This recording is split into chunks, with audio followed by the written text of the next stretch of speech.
আজকে কল্যাণীর 3টে জনপ্রিয় প্যান্ডেলের কথা বলবো এবং তার গাইডলাইন্স দেবো যে কিভাবে আপনি একটা প্যান্ডেল থেকে অন্য প্যান্ডেলে যাবেন এবং কোন প্যান্ডেল থেকে শুরু করে কোন প্যান্ডেল দেখে কোন প্যান্ডেলে গেলে আপনার সুবিধা হবে সেইটি বলে দেবো। তার কারণ যার এন্ট্রান্স অ্যান্ড এক্সিট পয়েন্ট অনুযায়ী আপনাদেরকে আমি কিন্তু প্যান্ডেলগুলো দেখাতে চাইছি। কারণ আপনারা যদি ভুল প্যান্ডেল থেকে শুরু করেন তাহলে আপনাদের অনেকটি করে হাঁটতে হতে পারে। তার কারণ আপনার কিছু কিছু প্যান্ডেলে সন্ধ্যের পর নো এন্ট্রি হয়ে যায়, অর্থাৎ আপনাকে পায়ে হেঁটেই যেতে হবে। তাই যদি আপনি চান যে কম হেঁটে সবকটি প্যান্ডেল কভার করতে, তাহলে এই ভিডিওটি লাস্ট পর্যন্ত দেখুন। আজকে আপনাকে বলবো কল্যাণীর 3টি জনপ্রিয় প্যান্ডেল। সর্বপ্রথম কল্যাণী রথতলা এবং সবচেয়ে কল্যাণী জনপ্রিয় প্যান্ডেল কল্যাণী আইটিআই এবং আরেকটি প্যান্ডেল কল্যাণীতে জনপ্রিয়, সেটি হলো A9 স্কোয়ার পার্ক। এই 3টি প্যান্ডেল কিন্তু কল্যাণীতে যথেষ্ট জনপ্রিয়। আরও অনেক পুজো হয়, তবুও এই 3টে বড় বড় প্যান্ডেল হয়। তাই জন্যই আপনাদের সাথে আমি এই 3টে প্যান্ডেলের ব্যাপারে আপনাদেরকে আমি ইনফরমেশান দিতে চলেছি। আসুন, সর্বপ্রথম যদি আপনারা দমদম শিয়ালদার দিক থেকে আসেন তাহলে আপনারা সর্বপ্রথম কাঁচরাপাড়া স্টেশনে নামবেন। হ্যাঁ বন্ধুরা, আপনারা অনেকেই কল্যাণী স্টেশনে গিয়ে নামেন, ট্রেনে প্রচণ্ড ভিড় থাকে। আপনারা কাঁচরাপাড়া স্টেশনে নামবেন। সর্বপ্রথম আপনারা দমদম যে বা শিয়ালদা যেখান থেকেই আসুন না কেন, আপনারা যে ট্রেনগুলো কল্যাণী সীমান্ত অথবা আপনার রানাঘাট লোকাল অথবা গেদে লোকাল অথবা শান্তিপুর লোকাল ধরে আপনারা কিন্তু অতি সহজে কাঁচরাপাড়া স্টেশনে চলে আসতে পারবেন। এই যে কাঁচরাপাড়া স্টেশনে 1 নম্বর প্ল্যাটফর্মে নেমে আপনারা প্ল্যাটফর্ম থেকে বেরিয়েই এই যে রাস্তাটি দেখতে পাচ্ছেন যেখানে সাহা টেলিকম লেখা আছে, এখান থেকে কিন্তু আপনাদের অটো ছাড়ে।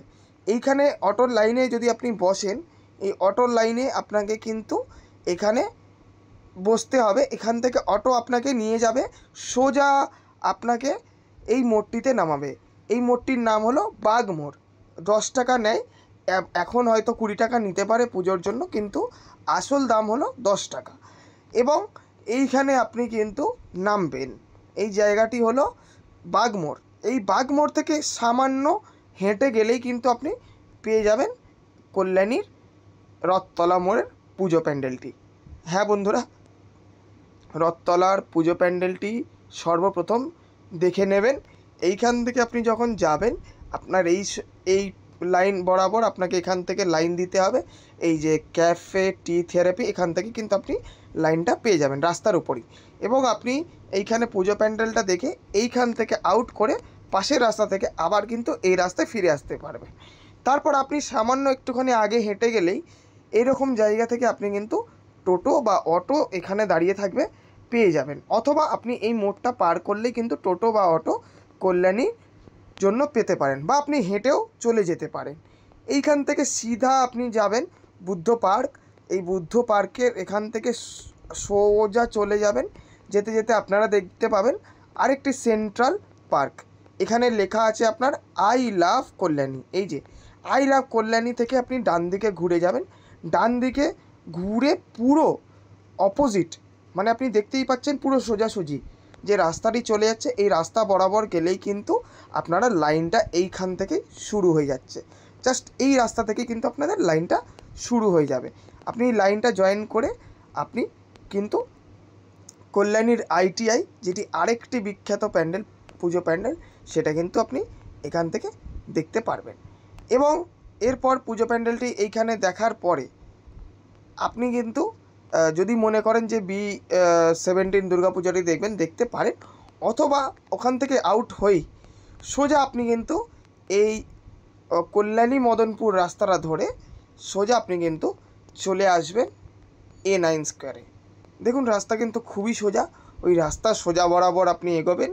আপনার যেখানে পুজো প্যান্ডেল এসেই কল্যাণীর আইটিআই মোড়ে যেখানে আসবেন, সেই মোড় থেকে আপনি বেরিয়ে আপনি সার্চ করবেন যে কল্যাণী A9, এবং এখান থেকে বেরিয়ে সোজা আপনি নেতাজি সুভাষ বোস পার্ক থেকে হয়ে হসপিটাল রোড, মানে এখানে একটা JNM হসপিটাল আছে, এই হসপিটালটার নাম হচ্ছে জেএনএম মানে জওহরলাল নেহেরু মেমোরিয়াল হসপিটাল। এই হসপিটাল বরাবর আপনি সোজা চলে আসবেন, হসপিটাল মোড় থেকে এগোলেই একটুখানি এগোলেই কিন্তু আবার আপনি দেখতে পাবেন উই লাভ কল্যাণী। এই উই লাভ কল্যাণী থেকে এগিয়ে সোজা একটুখানি এগোলেই আপনি পেয়ে যাবেন A9 স্কোয়ার পুজোটি। এটি দেখার পর আপনি বেরিয়ে সোজা কল্যাণী স্টেশন থেকে ট্রেন ধরে আবার রিটার্ন করতে পারেন, অথবা আপনি এখান থেকে বেরিয়ে কল্যাণী হাইওয়ে ধরেও কিন্তু চলে আসতে পারেন। কল্যাণী হাইওয়ে ধরে এই দেখুন পাশ থেকে যে মালা রোডটি বেরিয়ে যাচ্ছে, সেই মালা রোড ধরে আপনি কিন্তু জিআইএসের সামনে থেকে কল্যাণী হাইওয়েটা আবার ধরতে পারবেন। তো এইভাবে এই 3টে পুজো প্যান্ডেল দেখুন। আপনাদের সকলকে শুভ শারদীয়ার প্রীতি শুভেচ্ছা অভিনন্দন। আমার ভিডিওটি কেমন লাগলো নিশ্চয়ই জানাবেন। আপনাদের যদি এই ভিডিওটি কোনোভাবেই সাহায্য করে থাকে তাহলে প্লিজ ভিডিওটিকে লাইক করে দেবেন, এবং আপনার বন্ধুরা যারা কল্যাণী ঘুরতে যেতে চাইছে তাদেরকে কিন্তু এই ভিডিওটি শেয়ার করে দেবেন। ধন্যবাদ।